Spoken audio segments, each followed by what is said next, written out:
Aristotle, over 2,000 years ago, claimed that human beings are rational animals. David Hume, just under 300 years ago, suggested that we are emotional animals.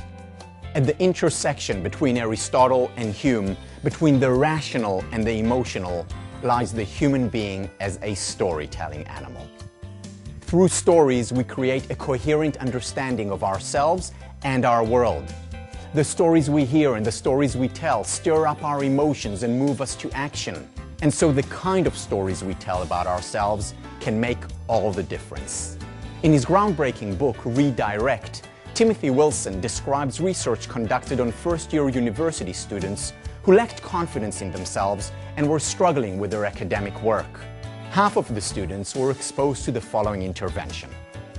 They were told that 67% of all first-year students end up doing worse than they expected.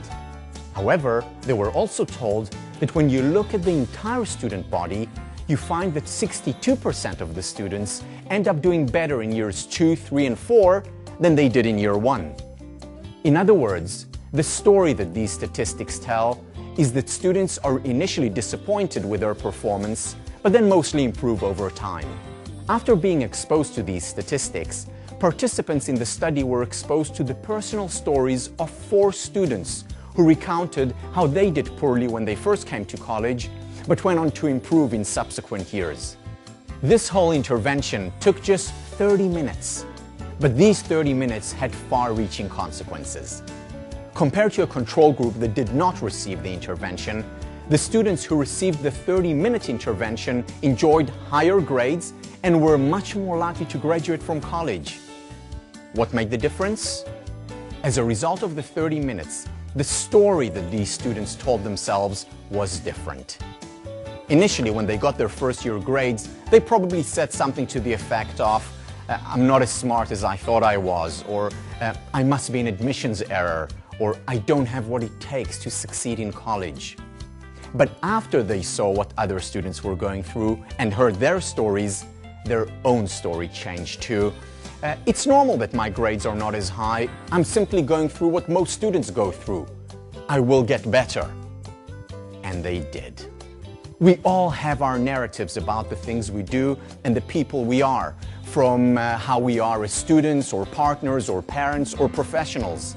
And these narratives determine how we fill these roles.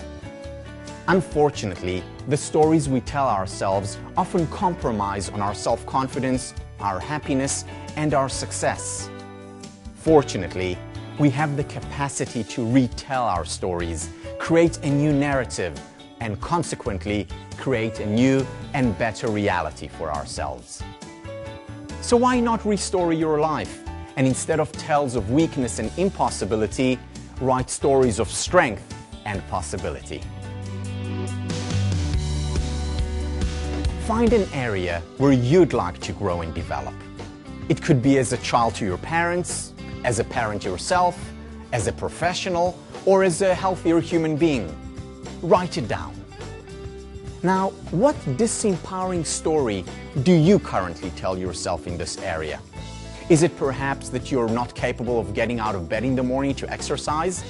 Is it that you just don't have patience and energy to deal with the needs and demands of your kids? Is it that you don't have what it takes to succeed at work? Spend a few minutes thinking and writing your current narrative. Within the area where you have chosen to grow, think back to you at your best, to a time when you thrived in that area. For example, when you actually did persist and exercise, or when you were calm and patient with your children, or when you thrived at work. Write about it. And now, spend a few minutes writing a new story about yourself within that area. A story that is more forgiving and more encouraging, that focuses on you at your best possible self. You are a storyteller.